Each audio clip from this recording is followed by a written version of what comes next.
로마서 5장 20절 말씀을 먼저 잘 읽어 주십니다.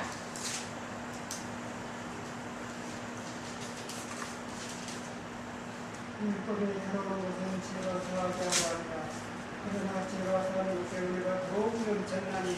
자, 오늘 로마서의 강의의 말씀은 바로 율법에 대해서 나누도록 하겠습니다. 율법이 들어온 것은 죄가 더하게 하려 합니다. 그러나 역설이지요, 은혜이지요, 죄가 더한 것에 은혜가 더욱 넘칩니다. 자, 율법이라고 하면 하나님이 사람을 가르치시기 위해서 구약 시대 때로부터 모세 시대, 지금으로부터 약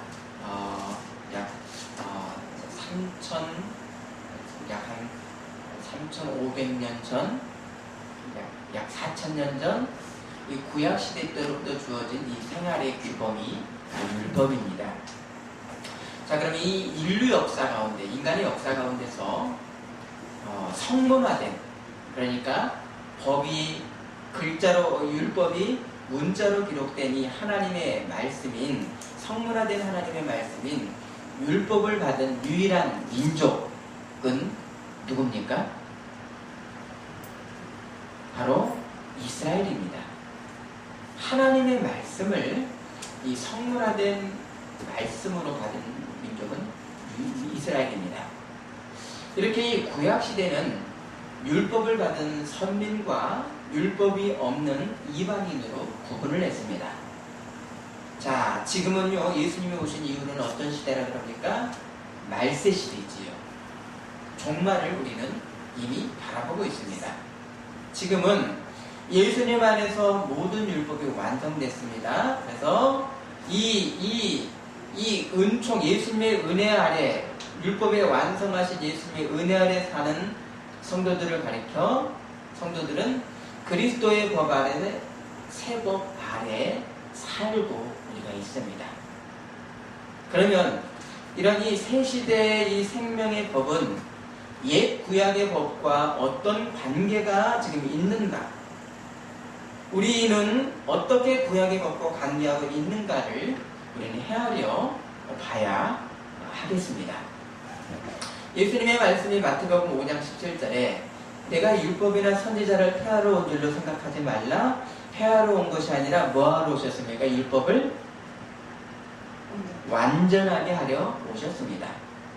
그러면 예수님께서 율법을 완전하게 하셨다는 것은 다른 사람도 이 같은 율법을 행할 수 있다라고 하는 뜻이 아니, 율법을 만일 예수님이 율법을 행하셨다라고 한다면 다른 사람도 율법을 행할 자리가 남아 있습니다. 근데 예수님이 율법을 성취했다, 완전하게 했다라고 하는 이 의미는 뭡니까? 다른 어떤 사람에게 율법을 성취할 자리가 없다는 것입니다. 이미 예수님이 율법을 다 이미 이루셨습니다. 그래서 예수님께서 십자가상에서 뭐라고 그러셨죠? 내가 다 이루었다 하셨습니다. 창세기, 출애굽기, 레위기, 민수기, 신명기 이 5가지 앞에 이 성경 말씀을 뭐라 그럽니까? 모세 오경이라고 하기도 하고요, 또요 율법서라고 합니다. 근데 이 내용의 말씀이 천지창조의 말씀, 노아와 아브라함의 계약, 또 이스라엘 백성들이 출애굽을 하고 광야 생활을 하는 이 역사적인 내용과 그 중간중간에 뭐가 들어있습니까? 바로 율법의 말씀, 법 조문들이 이 율법서 안에 들어있습니다. 어떻게 그런데 이 역사가 율법입니까? 이스라엘의 역사가 어떻게 율법이 되겠습니까? 그 이유는 바로 율법이라고 하는 것은 하나님이 만유의 모든 있는 것의 왕으로서 모든 것을 통치하시는 법이 바로 율법이기 때문입니다. 하나님의 말씀이기 때문입니다. 그래서 율법은요, 하나님 앞에 드리는 제사, 이런 종교뿐만이 아니라 제사를 어떻게 드리는 것만이 율법에 한정되는 것이 아니라 사람으로서 어떻게 살아야 되는가, 어떻게 돈을 이자를 받지 않고 빌려줘야 되는, 동족에게 빌려줘야 되는가, 이런 모든 법을 망라하는 법이 바로 율법입니다. 뭡니까? 하나님은 만유의 주이시고 이 통치 아래 율법의 수단, 방법을 두셨습니다. 자, 각 시대마다 하나님의 뜻을 알려주셨습니다. 그럼 이 하나님의 뜻을 세상에 알려주셨다라는 것을 한 단어로 하면 뭐지요? 열어서 보여주신 계시, 리빌레이션, 영어로는 리빌레이션. 이게 뭡니까? 요한계시록이 바로 계시록에서 리빌레이션이라고 이렇게 단어가 되어 있습니다. 그럼 이 계시의 이 계시가 한 번에 갑자기 나오지 않고요, 역사 가운데서요, 점점 계단을 올라가듯이 점증적인 순차 가운데 하나님께서 이 계시를 해주셨는데, 여기에 바로 율법이 있고요, 시내산의 율법이 있고, 그리고 이 시내산의 율법이 어디로 완성이 됐는가, 이것이 바로 이 세상 역사의 역사 가운데서, 또 이 구속자의 역사 가운데서 그 계시 점증성이 나타나게 됩니다. 자, 먼저요, 하나님께서 사람을 지으셨을 때 율법을 어디에다 두셨습니까? 세상을 지으셨을 때 율법을 사람의 마음에다 두셨습니다. 그래서 이 구약시대에 이 문자로 기록된 이 하나님의 말씀인 시내산 율법입니다. 이 시내산 율법은 크게 세 가지의 기능을 갖습니다. 자, 첫 번째는요, 율법을 통해 하나님의 뜻을 어떻게 됩니까? 율법을 보면서 하나님의 뜻을 사람들이 압니다. 그래서 이 율법의 말씀을 보면서 이것은 순종이고 이것은 불순종이다라고 하는 율법이 뭐가 됩니까? 바로 기준이 됩니다. 하나님의 심판의 기준이 됩니다. 그러면 이스라엘 민족이 아닌 율법을 못 받은 이방인들은 어떻게 되겠습니까? 기준이 없이 심판할 수 있습니까? 이미 하나님은 사람 안에 뭘 두셨습니까? 율법, 내면의 율법인 바로 양심을 두셨습니다. 로마서 3장 14, 15절 한번 찾아보실까요? 로마서 3장 14, 15절입니다.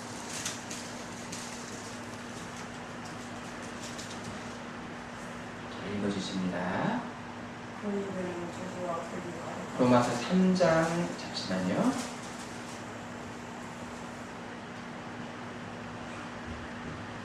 제가 자꾸 오타를 하는데 죄송합니다. 로마서 2장 14, 15절입니다. 이방인이 벌써 율법을 할 때는 그 사람은 율법이 없어도 자기가 자기 율법을 위하는 15절이요. 이런 이들은 그 양심이 증거가 되어 그 생각으로 서로 고발하며 혹은 분명하여 그 마음의 새긴 율법에 인정하리라. 자, 기록된 율법을 받지 않았어도 이미 이방인도 뭐가 있습니까? 양심 안에 율법의 행위를 하나님께서 이미 주셨습니다. 누구도 하나님을 부인할 수가 없습니다.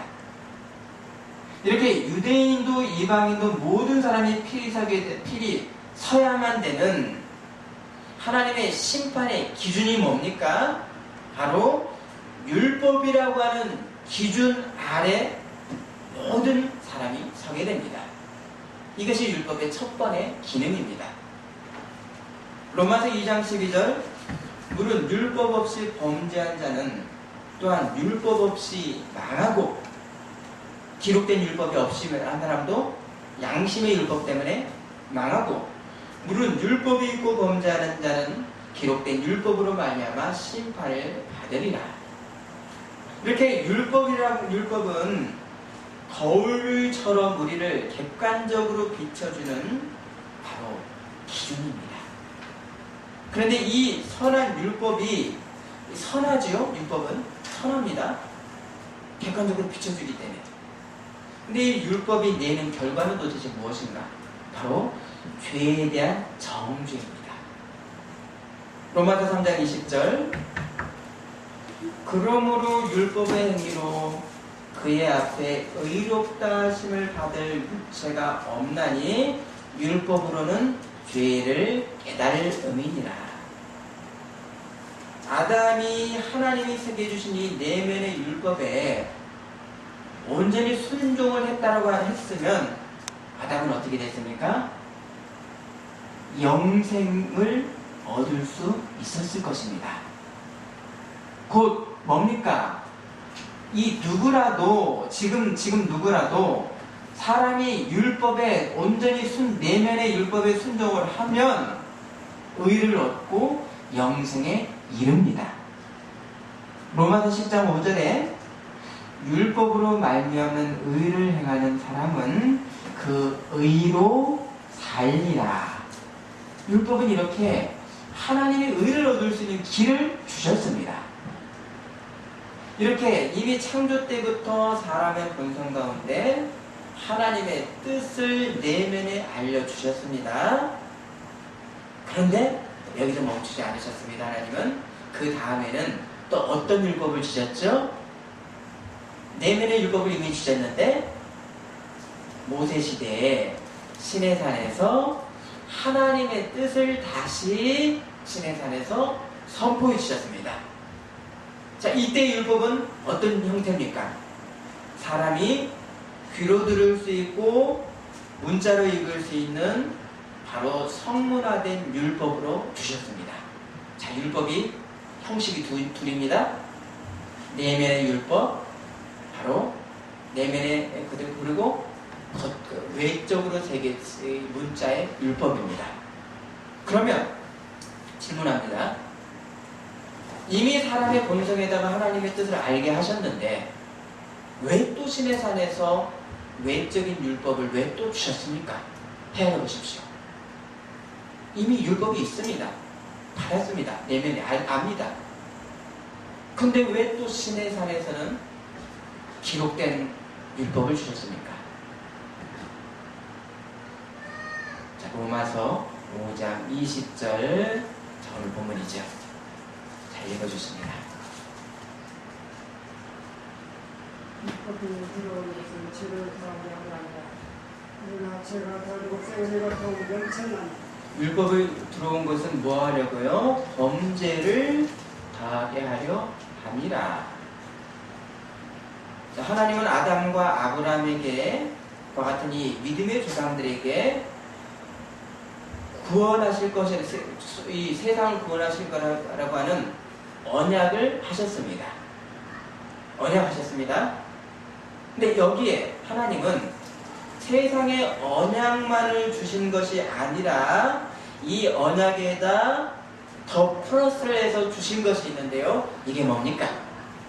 언약에다 플러스해서 주신 것? 이것이 율법입니다. 세상을 구원하시겠다라고 하는 하나님의 의지, 뜻에다가 플러스해서 주신 것이 뭐예요? 율법입니다.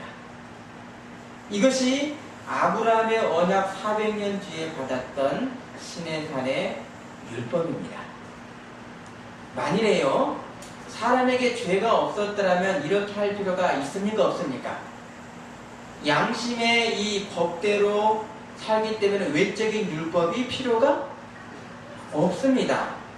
근데 이 죄 때문에 사람의 타락한 본성으로 인해서 하나님을 알면서도 모른다라고 우기고 하기 때문에 외적인 증거로서 율법을 주신 것이지요. 이런데도 너희가 부해할 것이냐?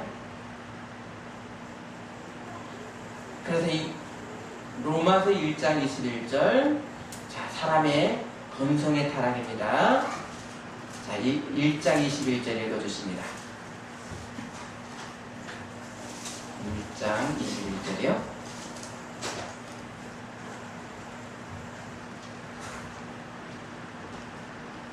읽어주십니다. 하나님께 하나님 명령을 얻기자 아니하며 감사하지 아니하고 오히려 그 세월이 허망해지면 미련한 마음이 얻어지니 하나님을 알되 하나님을 영화롭게도 아니하며, 이렇게 사람의 이 마음에 담긴 이 율법을 왜곡하는 사람의 죄의 실상입니다. 여기에서 하나님이 외적으로 주신 신의 산에서 역사상에 외적으로 주신 율법은 로마서 5장 20절 율법이 들어온 것은 무엇을 더하게 하려고? 범죄를 더하게 하려 함이라. 죄가 죄됨을 알게 하려 함이라. 이 율법이 바로 선한 율법이 역사입니다.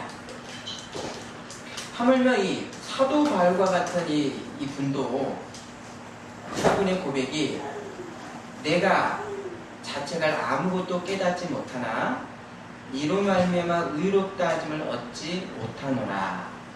다만 나를 심판하실 이는 주시니라 라고 했습니다. 자, 뭡니까? 어떠한 사람의 양심의 떳떳함도 그것은 홀로의 만족입니까? 절대적 의를 다 만족하는 것입니까? 사람의 양심이 떳떳하다는 것이 자기 혼자 주관적 만족입니까? 하나님의 절대의 의를 만족할 수 있는 겁니까? 맞습니다. 주관적 만족입니다. 이게 절대적 기준, 하나님의 의의 기준에 미치지를 못합니다. 그래서 누구라도 사람이 의롭다함을 받을 수가 없고요. 오직 누가 사람을 의롭다 하십니까? 바로 하나님이 의롭다 하신다 안 하신다라고 하는 하나님의 주권, 하나님의 의의 기준이 남습니다. 아멘이십니까? 아멘. 여기에 하나님이 세상을 구원하신다라고 하시려는 이 언약에다가 더해 주신 것이 바로 죄를 알려주는 신의 산의 율법입니다. 선과 악의 기준입니다. 곧 이 율법이 나를 죄인이라고 하는 정죄로 인해서 정죄를 합니다. 그러면 사람이 뭘 합니까? 내가 죽을 죄인이구나 라고 하는 것을 알게 되지요. 여기서 사람이 뭘 바라보게 됩니까? 나를 구원하실 분은 하나님이시다라고 하는 하나님의 긍휼히 여김을 바라보게 됩니다. 아멘이십니까? 아멘. 은혜로 받은 율법이 오히려 사람에게 너는 죄인이고 너는 죽어야 될 사람이라고 하는 사형 선고를 모든 이에게 내립니다. 하지만 죄가 더한 곳에 뭐가 넘칩니까? 은혜가 넘칩니다. 율법에 비친 나의 모습, 양심에 비친 내 실상을 아는 사람만이 나의 구원은 하나님이다라는 은혜를 알게 되는 것이지요.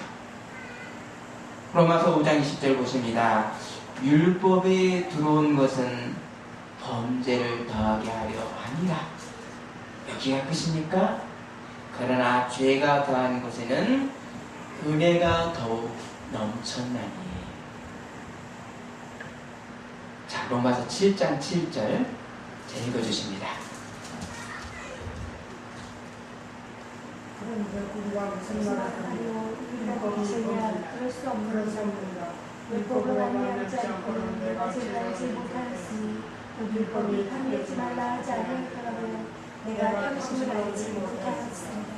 율법으로 말미암지 않고는 내가 죄를 알지 못하였으니. 율법의 둘째 기능은 뭡니까? 선한 기능? 정죄입니다. 로마서 7장 10절과 13절을 한번 보십니다. 자, 먼저 10절을 먼저 읽어주십니다.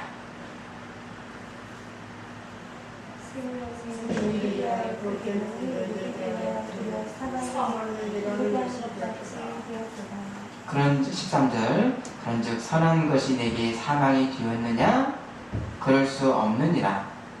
오직 죄가 죄로 드러나기 위하여 선한 그것으로 말미암아 율법으로 말미암아 나를 죽게 만들었으니 이는 계명으로 말미암아 율법으로 말미암아 죄로 심히 죄되게 하려 함이라.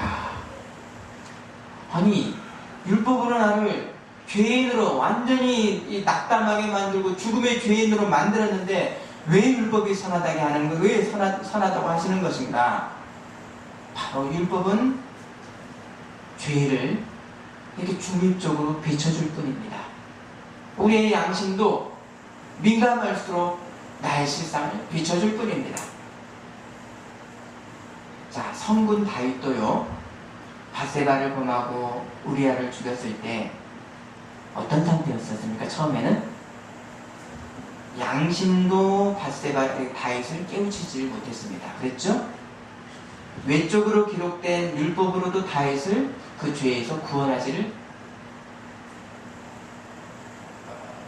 이 율법을 외면했습니다. 이때 하나님께서 보내신, 다윗을 구원하려고 보내신 제3의 방법이 있었는데요. 어떤 방법이었습니까? 바로 정죄를 하는 나단 선지자를 보냈습니다. 당신이 바로 그 암양을 빼앗은 그 악한 사람입니다. 나단이 다윗의 죄를 율법으로서 드러내므로써 다윗은 어떻게 되었습니까? 그 죄에서 구원받았습니다. 아멘이십니까? 아멘. 구원받았습니다. 놔뒀으면 죽음이지만 구원받았습니다. 외적 율법을 다윗이 외면했을 때 하나님은 선지자를 통해서 다윗의 죄를 드러내셨습니다. 죄를 드러내신 이 정죄의 말씀 때문에 다윗이 살아났습니다. 이것이 율법의 선함입니다. 로마서 7장 11절, 죄가 기회를 타서 계명으로 말미암아 나를 속이고 그것으로 나를 죽였는지라. 아담이 받았던 영생의 말씀을 뱀은 어떻게 이용했죠?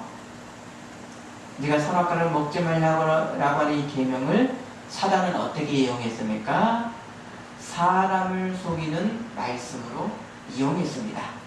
곧 계명으로 사람을 죽였습니다. 사단은 율법으로 우리를 정죄해서 하나님이 주신 이 율법을 통해서 너는 죄인이다라고 그 끝이 없는 무적행으로 우리를 인도합니다.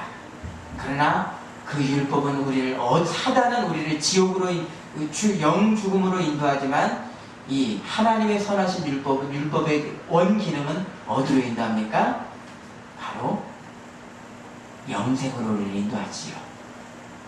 죄가 기회를 타서 계명으로 말미암아 나를 속이고 그것으로 나를 죽였는지라. 이게 율법의 한 면입니다. 그래서 심지어 율법을 어떤 법이라고까지 하셨습니까? 죄와 사망의 법이다 라고 합니다. 로마서 8장 2절 한번 보십니다. 읽어주십니다. 그리스도에서 생명의 법을 죄와 사망의 법을 해방하였습니다. 율법은요, 율법 아래 있는 사람들은 죄와 사망의 법입니다. 빠질 수가 없습니다. 로마서 7장 12절, 율법은 거룩하고. 그런데 역으로 이 죄와 사망의 법인 율법은요, 거룩하고 의롭고 선합니다. 율법은 거룩하고, 로마서 7장 12절, 율법은 거룩하고 계명도 거룩하고 의로우며 선하도다. 왜 죽음을 알리는 율법이 선합니까? 조금 이따 나누겠습니다. 자, 이렇게 사람의 본성도 외적으로 받은 율법으로도 사람은 의로워질 수가, 율법으로는 의로워질 수 있습니까? 없습니까? 없습니다. 단지 중립적으로 비춰줄 뿐입니다. 너의 실상이 이렇다. 갈라디아서 3장 21절, 만일 능히 살게 하는 율법을 주셨다면 의가 반드시 율법으로 말미암았으리라. 그런데 왜 이런 사망의 법 율법이 선하다고 하시는가?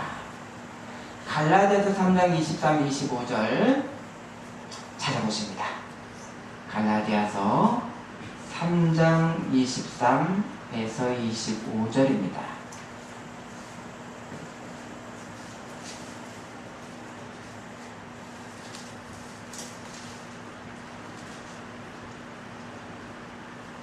율법이 오기 전에 예수님을 알지만 믿음으로 우리가 예수님과 내가 하나 되기 전에 어떤 상태는 있습니까? 3장 23절 먼저 읽습니다. 믿음이 오기 전에 우리는 율법 아래 매인받고 계시를 믿음일 때까지 갇혔느니라. 갈라디아 3장 24절입니다. 이같이 율법이 우리를 그리스도께로 인도하는 초등교사가 되어 우리로 하여금 믿음으로 말미암아 의롭다함을 얻게 하려 함이라.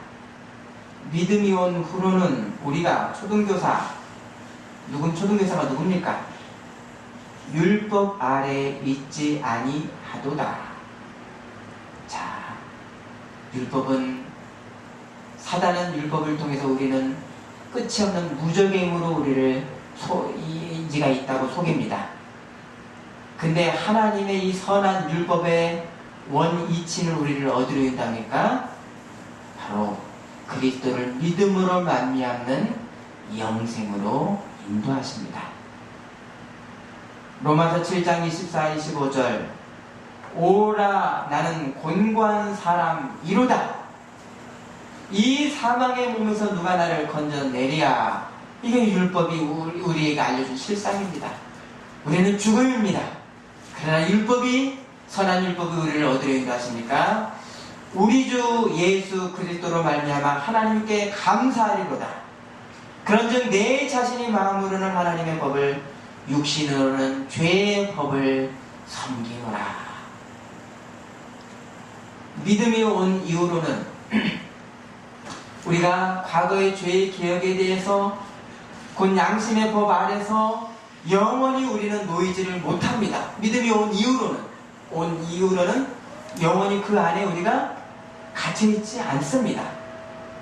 또요, 우리가 기록된 문자로 명시된 율법의 기준 아래서도 믿음이 온 이후로는 죽지도 않습니다. 예수님 이후로 율법은 우리의 죄의 고통과 두려움을 실상을 알게 하는 선한 이 율법의 소임을 예수님은 온 이후로는 율법은 그 소임을 다했습니다.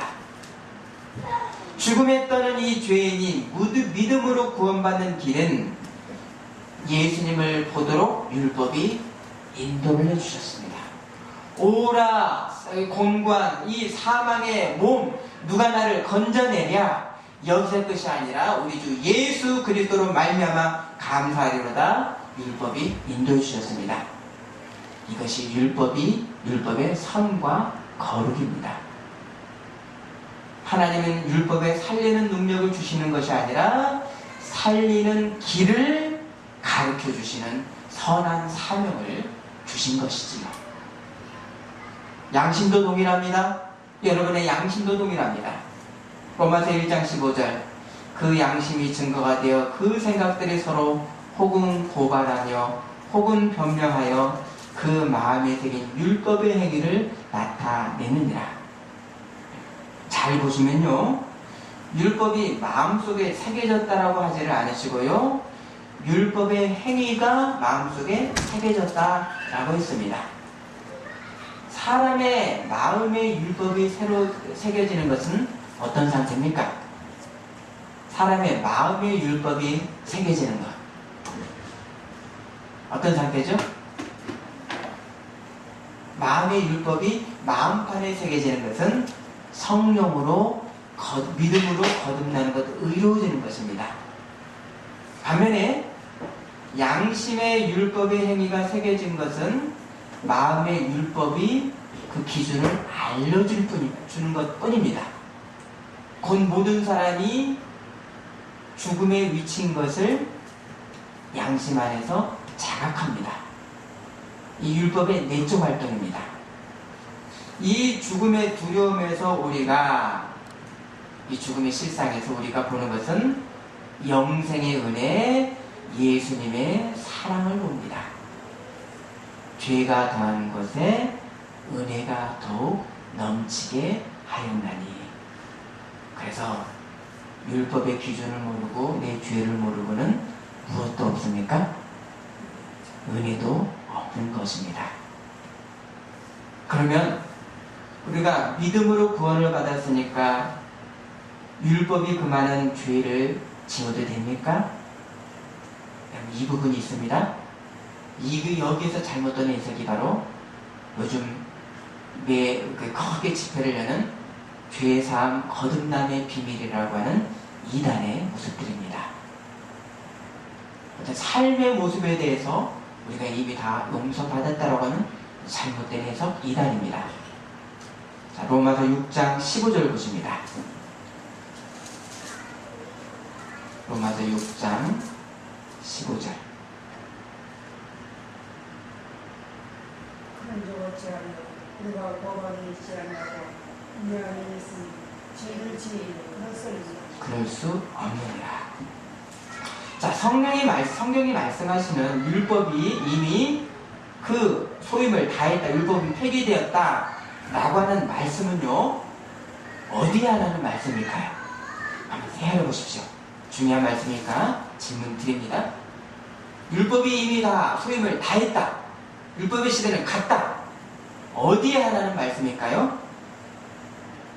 바로 율법의 의식적, 제사적 율법, 의식적 율법이고요, 세속적 율법에 대한 말씀일 뿐입니다. 율법은 크게 세 분류로 나눌 수 있습니다. 첫 번째는 도덕적 율법, 의식적 율법, 세속적 율법입니다. 다시요. 도덕, 의식적 율법, 세속적 율법입니다. 그러면 도덕적 율법의 대표는 뭡니까? 바로 십계명입니다. 십계명은 예나 지금이나 변함이 없습니다. 절대적으로 따라야 되는 말씀입니다. 그러면 십계명의 중심이, 율법의 중심이 십계명이고, 또 십계명의 중심은 뭐라고 그러셨죠? 하나님을 사랑하고 이웃을 사랑하는 것입니다. 자, 이 중심을 보충해주는 말씀이 있는데요. 이것이 제사율법, 의식적 율법, 짐승제사의 희생에 관한 범위입니다. 또요, 여기에 또 보충해주신 것이 세속적 율법입니다. 세속적 율법은 뭡니까? 이 십계명, 하나님의 이 사랑과 이웃사랑을 각 시대와 상황 가운데 적용하도록, 실현하도록 적용한 법이 세속적 율법입니다. 자, 이 가운데서 어떤 법만이 영원합니까? 바로 하나님을 사랑하고 이웃 사랑하는 것은, 사랑하는 이 법은 절대적이고 영원합니다. 예를 들어서요, 예루살렘 성전이 무너진 다음에 유대인들은 짐승제사를 어떻게 했습니까? 성전이 무너져가지고 흩어졌습니다. 이방 나라로. 짐승제사를 드릴 수가 없었지요. 그 의식율법이 폐해졌습니다. 그래서 의식율법이 어떻게 바뀌었죠? 회당에서 말씀하고 찬송드리는 그 율법으로 변형되었습니다. 또요, 세속적 율법은 어떻게 됐습니까? 세상에 사는 사람들은 불완전합니다.